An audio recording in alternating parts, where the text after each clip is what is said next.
Hi friends, welcome back to the channel. இந்த பேசிக் IPO சீரிஸ்ல IPO லாட்ஸை பத்தின complete details தான் பார்க்க போறோம். ஸோ IPO லாட்ஸ் எப்படி கால்குலேட் பண்றாங்க, ஒவ்வொரு கேட்டகரியிலும் இன்வெஸ்ட்மெண்ட் அமௌண்ட் எப்படி கால்குலேட் பண்றாங்க, அது மட்டும் இல்லாம ஸ்பெஷல் கேட்டகரிஸ்னா என்ன, இது எல்லாமே டீட்டெயிலா இந்த வீடியோல நம்ம பார்க்கலாம். Let's get into the video. So இங்க பாத்தீங்கன்னா ஏஜெக்ஸ் ஐபிஓட அப்ளிகேஷன் டீடைல்ஸ் தான் இருக்கு. ஸோ இந்த ஐபிஓல நம்ம பார்ட்டிசிபேட் பண்ணணும்னா ஒவ்வொரு கேட்டகரியிலையும் minimum and maximum investment limit வந்து இருக்கு. ஸோ அதுக்கு எவ்வளோ அமௌண்ட் தேவைப்படுது, ஒவ்வொரு கேட்டகரியிலையும் நம்ம எவ்வளோ லாட்ஸ் வரை அப்ளை பண்ணலாம் அண்ட் எவ்வளோ ஷேர்ஸ் அதுக்குள்ள நம்ம இன்வெஸ்ட் பண்ற மாதிரி இருக்கும், இந்த மாதிரி கால்குலேஷன் எல்லாமே இந்த வீடியோல நம்ம பார்க்கலாம். ஐபிஓ கான்செப்டை பொறுத்தவரை கம்பெனி ஐபிஎல் இஷ்யூ பண்ணும்போது அவங்களோட ஷேர்ஸை வந்து பப்ளிக் பீப்புள் பை பண்ணி இன்வெஸ்ட் பண்ணுவாங்க. ஸோ பப்ளிக் பீப்புள் இன்வெஸ்ட் பண்ணணும்னா கம்பெனி வந்து ஐபிஓல அவங்களோட ஷேர்ஸோட ப்ரைஸை வந்து அனௌன்ஸ் பண்ணுவாங்க. ஸோ இந்த அனௌன்ஸ் பண்றதுல ரெண்டு மெத்தட் இருக்கு. ஃபர்ஸ்ட் மெத்தட் பார்த்தீங்கன்னா ஃபிக்ஸ்டு ப்ரைஸ். இந்த ஃபிக்ஸ்டு ப்ரைஸில் கம்பெனி அவங்களோட ஐபிஓ வரும்போதே ஃபைனல் ப்ரைஸ், அதாவது ஒரு ஷேரோட ப்ரைஸ் வந்து ஃபிக்ஸடாக ₹100 எக்ஸாம்பிளுக்கு ₹100 அனௌன்ஸ் பண்ணிடுவாங்க.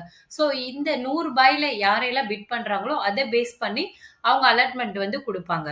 செகண்ட் மெத்தட் பார்த்தீங்கன்னா புக் பில்டிங் இஷ்யூ. ஸோ இந்த புக் பில்டிங் மெத்தட்ல ஒரு பிரைஸ் ரேஞ்ச் வந்து கொடுத்துருப்பாங்க. எக்ஸாம்பிள் பார்த்தீங்கன்னா 95 to 100.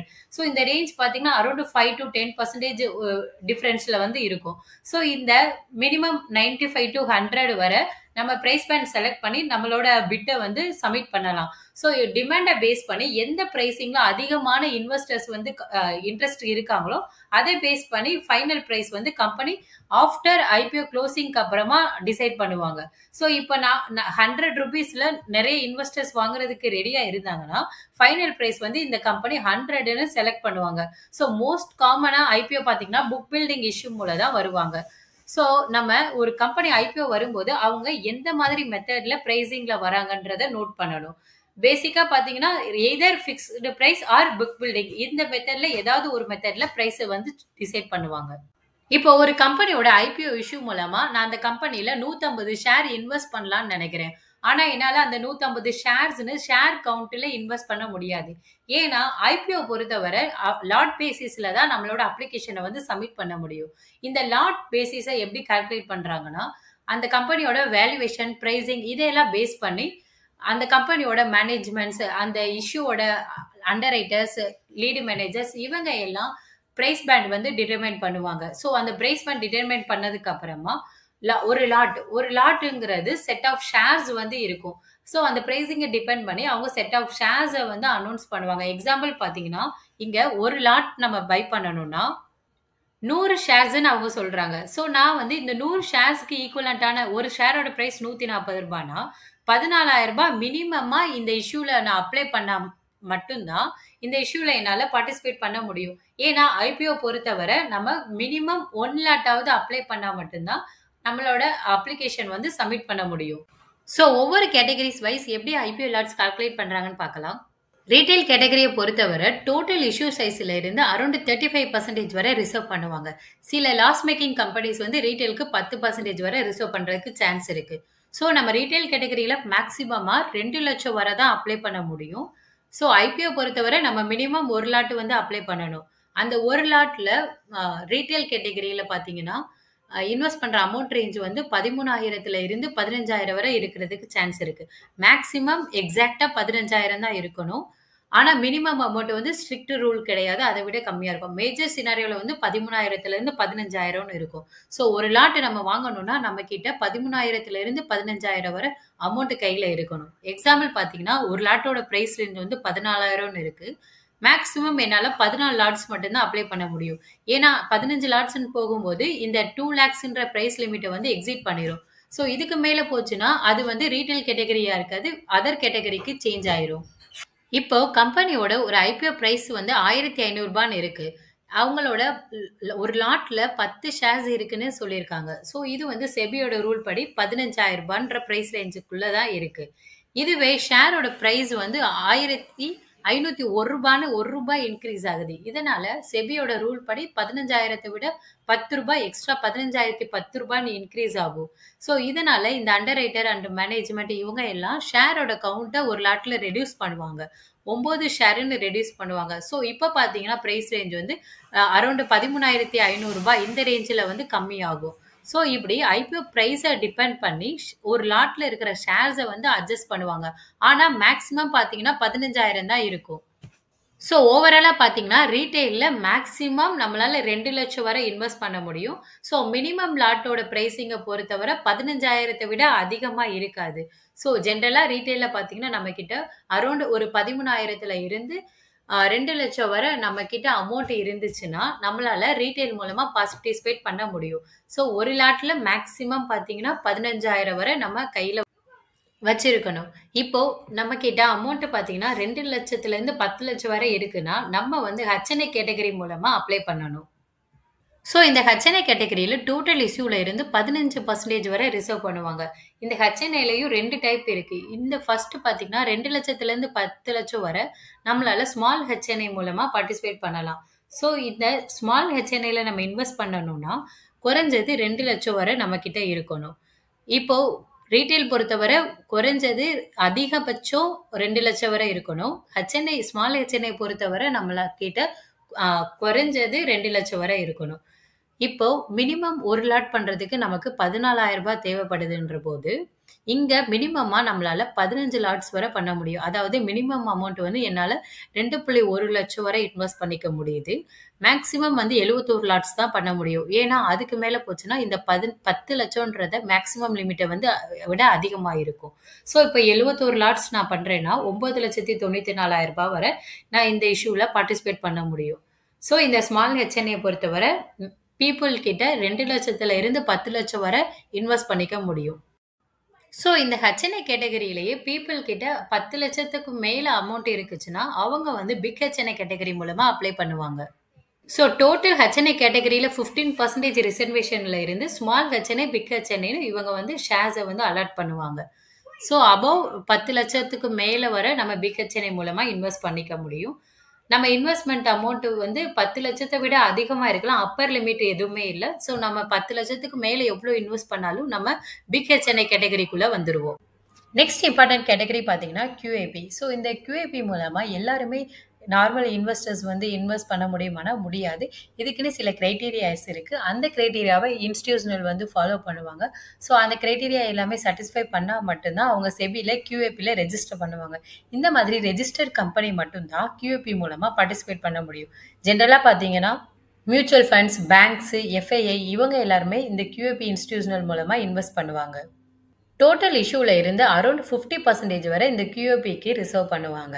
இந்த 50%ல இருந்து 60% வரை QAPல உள்ள ஆங்கர்ஸ்க்கு வந்து ஷேர்ஸை ரிசர்வ் பண்ணுவாங்க. ஸோ இந்த ஆங்கர்ஸ்னா என்னன்னா, இவங்க வந்து QAPயோட ஒரு சப்செட் தான். இவங்களும் சேம் QAPல ரெஜிஸ்டர் பண்ணியிருப்பாங்க. என்ன மெயின் டிஃப்ரென்ஸ் இருக்குன்னா, இஷ்யூ ஓப்பன் ஆனதுக்கு அப்புறமா தான் ரீட்டைல் இன்வெஸ்டர் ஹெச்என்ஐ QAPல இன்வெஸ்ட் பண்ண முடியும். ஆனால் ஆங்கர்ஸை பொறுத்தவரை இஷ்யூ ஜென்ரல் பீப்புளுக்கு ஓப்பன் ஆகிறதுக்கு 1 டே பிஃபோர் ஆங்கர் இன்வெஸ்டர்ஸ்க்கு வந்து ஓப்பன் ஆகும். அந்த டைம்ல இவங்க ஷேர்ஸை இன்வெஸ்ட் பண்ணி அதே மாதிரி ஷேர்ஸ் அலாட்மெண்ட்டும் கிடைச்சிரும். இந்த மாதிரி ஆங்கர் டிமாண்டை பேஸ் பண்ணி IPO இஷ்யூ ஓப்பன் ஆனதுக்கு அப்புறமா அதர் இன்வெஸ்டர்ஸ் வந்து இன்வெஸ்ட் பண்ணுவாங்க. ஆங்கர் இன்வெஸ்டர்ஸ்க்கு வந்து லாக்-இன் பீரியட் வந்து இருக்கு. ஸோ ஒரு கம்பெனி IPOல லிஸ்ட் ஆனதுக்கு அப்புறமா அந்த கம்பெனியோட ஷேர்ஸை வந்து இவங்க 30 நாளாவது குறைஞ்சபட்சம் வந்து ஹோல்டு பண்ணணும். ஸோ இந்த 30 நாள் பீரியட்ல அவங்களால ஷேர்ஸை செல் பண்ண முடியாது. இது அந்த கம்பெனியோட லிக்விடிட்டியை அண்ட் பிரைஸ் லெவலில் ஃப்ளக்சுவேஷன் அதிகமாக இருக்கக்கூடாதுன்றதுக்காக இது ஒரு ரூல். ஆங்கர் இன்வெஸ்டர்ஸ்க்கு வந்து லாக்-இன் பீரியட் இருக்கும். ஜென்ரலாக QAP, ரீட்டைல் இவங்களுக்கு எல்லாமே லாக்-இன் பீரியட் வந்து கிடையாது. ஸோ இந்த கேட்டகரியில் பார்த்தீங்கன்னா இந்த QAPல குறைஞ்சது 10 கோடி வரை இவங்க இன்வெஸ்ட் பண்ணுவாங்க. ஸோ இந்த QAP மூலமா நிறைய ப்ரொஃபஷனலான இன்ஸ்டிடியூஷனல் இன்வெஸ்டர்ஸ் வந்து பார்ட்டிசிபேட் பண்ணுவாங்க. நெக்ஸ்ட் ஸ்பெஷல் கேட்டகரி பார்த்தீங்கன்னா எம்ப்ளாயி கேட்டகரி. ஸோ IPO கம்பெனியோட எம்ப்ளாயீஸ்க்காக சில ஷேர்ஸை வந்து ரிசர்வ் பண்ணுவாங்க. ஸோ இது டோட்டல் இஷ்யூல இருந்து அப் டு 5% வரை எம்ப்ளாயி கேட்டகரிக்கு ரிசர்வ் பண்ணுவாங்க. ஸோ இது வந்து லைக் அந்த கம்பெனியில் இருக்கிற எம்ப்ளாயீஸை மோட்டிவேட் பண்ணுற மாதிரி ஏதோ ஒரு ஸ்பெஷல் போனஸ் கொடுக்குற மாதிரி இந்த கான்செப்ட் வந்து இருக்கும். மீனிங் என்னன்னா, இப்போ நார்மலாக நான் அந்த கம்பெனியோட ஷேர்ஸை வந்து 100 ரூபான்னு வாங்கினேன்னா, இவங்க எம்ப்ளாயி டிஸ்கவுண்ட் வந்து 10 ரூபான்னு அனௌன்ஸ் பண்ணியிருந்தாங்கன்னா, அந்த எம்ப்ளாயிக்கு அந்த ஷேர்ஸ் வந்து 90 ரூபாயில டிஸ்கவுண்ட் ப்ரைஸில் வந்து கிடைக்கும். ஆனால் ஜென்ரலாக அப்ளை பண்ணும்போது எம்ப்ளாயீஸும் 100 ரூபான்ற அந்த ப்ரைஸ் ரேஞ்சில் தான் அப்ளை பண்ணணும். டிஸ்கவுண்ட் ப்ரைஸ் வந்து ஒன்ஸ் இஷ்யூ ப்ரைஸ் ஃபைனலைஸ் ஆனதுக்கு அப்புறமா இந்த 10 ரூபா டிஸ்கவுண்ட் வந்து அப்ளை ஆகி அவங்களுக்கு 90 ரூபான்னு அலர்ட் ஆகும் அந்த ஷேரு. ஸோ இந்த எம்ப்ளாயீஸ் பார்த்தீங்கன்னா, அதுக்குன்னு சில கிரைட்டீரியாஸ் இருக்கு. அந்த கிரைட்டீரியா அந்த கம்பெனில இந்த எம்ப்ளாயீஸ் எல்லாம் சாட்டிஸ்ஃபை பண்ணா, இந்த எம்ப்ளாயி கேட்டகரில அவங்க எலிஜிபிளா இருப்பாங்க. ஜென்ரலா பார்த்தீங்கன்னா, இந்த டிஸ்கவுண்ட் அமௌண்ட் பார்த்தீங்கன்னா, 10-30 அந்த ரேஞ்சில இருக்கும். ஸோ எல்ஐசி பொறுத்தவரை ரூ. 40 ரூ. 45 டிஸ்கவுண்ட் பிரைஸ்ல வந்து எம்ப்ளாயி கேட்டகரில குடுத்தாங்க. இதோட அப்ளை பண்ற லிமிட் பார்த்தீங்கன்னா, மேக்ஸிமம் 2,00,000 வரை அப்ளை பண்ண முடியும் எம்ப்ளாயி கேட்டகரில. ஸோ இது நார்மலா நம்ம ரீட்டெயில்ல வந்து அப் டூ 2,00,000 வரை ரீட்டெயில்ல அப்ளை பண்ண முடியும். அந்த ஒரு கான்செப்ட் தான் இந்த எம்ப்ளாயிலயும் பண்ண முடியும். ஸோ இதனால இந்த எம்ப்ளாயி கேட்டகரிக்கு ஷேர்ஸ் வந்து லிஸ்டிங்கை விட ஆல்ரெடி 10% வந்து டிஸ்கவுண்ட்ல கிடைக்கிறதுக்கு ஒரு சான்ஸ் இருக்கு. 10%ன்னு இல்ல, அந்த கம்பெனி ஆர்ஹெச்பில எவ்வளோ டிஸ்கவுண்டட் பிரைஸ் அனௌன்ஸ் பண்றாங்களோ அந்த அளவுக்கு இந்த எம்ப்ளாயி கேட்டகரியில அவங்களுக்கு டிஸ்கவுண்ட் பிரைஸ் வந்து கிடைக்கும். ஒன் மோர் ஸ்பெஷல் கேட்டகரி பார்த்தீங்கன்னா, ஷேர் ஹோல்டர் கேட்டகரி. இந்த ஐபிஓல இஷ்யூ பண்ற கம்பெனியோட பேரண்ட் கம்பெனி வந்து ஆல்ரெடி ஸ்டாக் மார்க்கெட்ல வந்து லிஸ்ட் ஆயிருப்பாங்க. ஸோ அந்த ஆல்ரெடி எக்ஸிஸ்டிங்கா அவங்களோட பேரண்ட் கம்பெனி ட்ரேட் ஆயிட்டு இருக்கும். அவங்களோட சைல்டு கம்பெனி வந்து ஐபிஓல இஷ்யூ பண்ணும்போது அந்த கம்பெனி ஸ்பெஷல் ஆஃபரா ஷேர் ஹோல்டர் கேட்டகரி வந்து அனௌன்ஸ் பண்ணுவாங்க. ஸோ இந்த ஷேர் ஹோல்டர் கேட்டகரி மீனிங் என்னன்னா, நம்ம இப்போ எக்ஸாம்பிள் பார்த்தீங்கன்னா, டாடா டெக்னாலஜிஸ் வந்து ஐபிஓ ஃபைல் பண்ணாங்க. அவங்களோட parent company Tata Motors already வந்து listed company in India. So இந்த ஷேர் ஹோல்டர் கேட்டகரி வந்து டாடா டெக்னாலஜிஸ் கம்பெனி அனௌன்ஸ் பண்ணாங்கன்னா, அந்த டாடா மோட்டார்ஸோட ஷேர்ஸ் அட்லீஸ்ட் ஒரு ஷேராவது நம்ம ரெக்கார்ட் டேட் வந்து ஆர்ஹெச்பில மென்ஷன் பண்ணியிருப்பாங்க. ஸோ அந்த ரெக்கார்ட் டேட்ல நம்ம அந்த ஷேரை ஹோல்டு பண்ணி வச்சிருந்தோம்னா, நம்ம இந்த ஷேர் ஹோல்டர் கேட்டகரியில அப்ளை பண்றதுக்கு எலிஜிபிளா இருப்போம். நார்மல் இன்வெஸ்டர்ஸ் அதாவது இண்டிவிஜுவல்ஸ் நம்ம அவங்களோட பேரண்ட் கம்பெனி ஷேர்ஸை வாங்குறதுனால இந்த ஷேர் ஹோல்டர் கேட்டகரியில எலிஜிபிள் ஆகும். ஸோ இதனால என்ன அட்வான்டேஜ்னா, நார்மலா நம்ம ரீட்டெயில், ஹெச்என்ஐ இந்த கேட்டகரியில அப்ளை பண்ணும்போது, நம்ம அடிஷ்னலா சேம் பேன் அண்ட் டேபாண்டை யூஸ் பண்ணி இந்த ஷேர் ஹோல்டர் கேட்டகரியில இன்னொரு அப்ளிகேஷனும் நம்மளால பிட் பண்ண முடியும். இதனால நம்மளோட அப்ளிகேஷன் கவுண்ட் வந்து இன்க்ரீஸ் ஆகும். இதனால சில நல்ல கம்பெனில நம்ம இன்வெஸ்ட் பண்ற ஆப்பர்ச்சுனிட்டி அதாவது அலாட்மெண்ட் கிடைக்கிற சான்சஸும் ரொம்பவே அதிகமா இருக்கும். ஸோ இதுக்கு வந்து எந்த ஒரு ஃபிக்ஸடு ரிசர்வேஷன் ரேட்டும் இல்ல. ஜென்ரலா பார்த்தீங்கன்னா 10-15% வரை டோட்டல் இஷ்யூல ஷேர் ஹோல்டர் கேட்டகரிக்கு ரிசர்வ் பண்ணுவாங்க. இந்த ஸ்பெஷல் கேட்டகரியான employee reservation and share holder reservation இது எல்லாமே எல்லா கம்பெனியோட ஆர்ஹெச்பிலையும் மென்ஷன் பண்ணியிருப்பாங்கன்னா இல்ல. இது கம்பெனியை பேஸ் பண்ணி ஸ்பெஷல் கேட்டகரியா அவங்க ரிசர்வ் பண்ணியிருப்பாங்க அவங்களோட ரெக்யர்மெண்ட்டுக்கு ஏத்த மாதிரி. ஐபிஓ லாட்ஸ் பத்தின ஓவரால் சம்மரி. இந்த சம்மரியில ஓவராலா என்னென்ன கேட்டகரி வந்து பாசிபிள் பார்த்தீங்கன்னா, retail, small HNI, big HNI, QIB, employee and share holder. இதுல எம்ப்ளாயி அண்ட் ஷேர் ஹோல்டர் வந்து ஒரு ஸ்பெஷல் கேட்டகரி மாதிரி. இது எல்லா கம்பெனியும் ஆர்ஹெச்பில மென்ஷன் பண்ண மாட்டாங்க. ஆப்ஷனல் தான். இங்க ரீட்டெயிலோட இன்வெஸ்ட்மெண்ட் ரேஞ்ச் பார்த்தீங்கன்னா, அப் டு 2,00,000 வரை நம்ம ரீட்டெயில்ல பார்ட்டிசிபேட் பண்ண முடியும். ஸ்மால் ஹெச்என்ஐ பொறுத்தவரை 2-10,00,000 வரை நம்மளால இன்வெஸ்ட் பண்ண முடியும். பிக் ஹெச்என்ஐல 10,00,000 மேல எந்த ஒரு அப்பர் லிமிட்டும் எதுவுமே இல்ல. 10,00,000 மேல நம்ம இன்வெஸ்ட் பண்ணாலே நம்ம பிக் ஹெச்என்ஐ கேட்டகரிக்குள்ள வந்துருவோம். ஸோ கியூஏபி பொறுத்தவரை மினிமம் 10 crore இந்த மாதிரி crore கணக்குல வந்து இன்வெஸ்ட் பண்ணுவாங்க. இதுல இன்ஸ்டிடியூஷனல் இன்வெஸ்டர்ஸ் வந்து இருப்பாங்க. ஸோ இங்க ஓவராலா எல்லா கேட்டகரியிலுமே நம்ம லாட் பேசிஸ்ல தான் ஷேர்ஸை வந்து இன்வெஸ்ட் பண்ண முடியும். ஆனா கியூஏபில வந்து லாட் பேஸ் பண்ணி இன்வெஸ்ட் பண்ண மாட்டாங்க. ஷேர் கவுண்ட் பேஸ் பண்ணி அதிகமான அமௌண்ட் வந்து கியூஏபில இன்வெஸ்ட் பண்ணுவாங்க. ஸோ டோட்டலா ஷேர் ரிசர்வேஷன் பார்த்தீங்கன்னா, ரீட்டெயில்ல வந்து 35% வரை ரிசர்வ் பண்ணுவாங்க. சம் ஸ்பெஷல் கேசஸ்ல ஏதாவது லாஸ் மேக்கிங் கம்பெனி வேற ஏதாவது ஒரு ரீசனுக்காக ரீட்டெயிலோட ரிசர்வேஷனை கம்மி பண்றதுக்காக, அதாவது ரிஸ்க்ல இருந்து ரீட்டெயில் பீப்புளை சேவ் பண்றதுக்காக அரௌண்ட் 10% வரை ரீட்டெயிலுக்கு வந்து ரிசர்வ் பண்றதுக்கு சான்ஸ் இருக்கு. ஸ்மால் ஹெச்என்ஐ பார்த்தீங்கன்னா, டோட்டல் இஷ்யூல இருந்து 15% வந்து என்ஐ கேட்டகரியில வந்து இருப்பாங்க. ஸோ அந்த 15% இருந்து தான் பிக் ஹெச்என்ஐக்கும் ஸ்மால் ஹெச்என்ஐக்கும் ஷேர்ஸை வந்து பிரித்து அலாட்மெண்ட் கொடுப்பாங்க. நெக்ஸ்ட் கியூஏபி பார்த்தீங்கன்னா, இவங்களுக்கு தான் 50% வந்து ரிசர்வ் பண்ணுவாங்க. ஸோ இந்த 50%ல 60% வந்து ஆங்கர் இன்வெஸ்டர்ஸ், அதாவது ஒன் டே பிஃபோரா இன்வெஸ்ட் பண்ணுவாங்களா அந்த ஆங்கர் இன்வெஸ்டர்ஸ்க்கு வந்து ரிசர்வ் பண்றாங்க. ஸோ எம்ப்ளாயி கேட்டகரி பார்த்தீங்கன்னா, அப் டு 5% வரை ரிசர்வ் பண்ணுவாங்க. ஸோ இது ஆப்ஷனல். ஷேர் ஹோல்டர் கேட்டகரிக்கு வந்து எந்த ஒரு ஃபிக்ஸடு ரேஞ்ச் லிமிட் இல்லை. ஸோ கம்பெனியோட ரெக்யர்மெண்ட்டுக்கு ஏற்ற மாதிரி ஷேர்ஸை வந்து ரிசர்வ் பண்ணுவாங்க. ஸோ இந்த பேசிக் ஐபிஓ கான்செப்ட்ல இன்னைக்கு நம்ம ஐபிஓ லாட்ஸ் பத்தின கம்ப்ளீட் டீடைல்ஸ் வந்து பார்த்தோம். ஒவ்வொரு கேட்டகரியிலும் எப்படி ஒர்க் ஆகுது, ஐபிஓ லாட்ஸ் எப்படி கால்குலேட் பண்றாங்க, ஒவ்வொரு கேட்டகரியிலையும் எவ்வளோ ஷேர்ஸ் ரிசர்வ் பண்றாங்க, இன்வெஸ்ட்மெண்ட் அமௌண்ட் ரேஞ்ச் என்ன, ஸ்பெஷல் கேட்டகரி, இது எல்லாமே டீடைலா இந்த வீடியோல நம்ம பார்த்தோம். So please wait for the next IPO basic video. Thanks to all. See you all in the next video.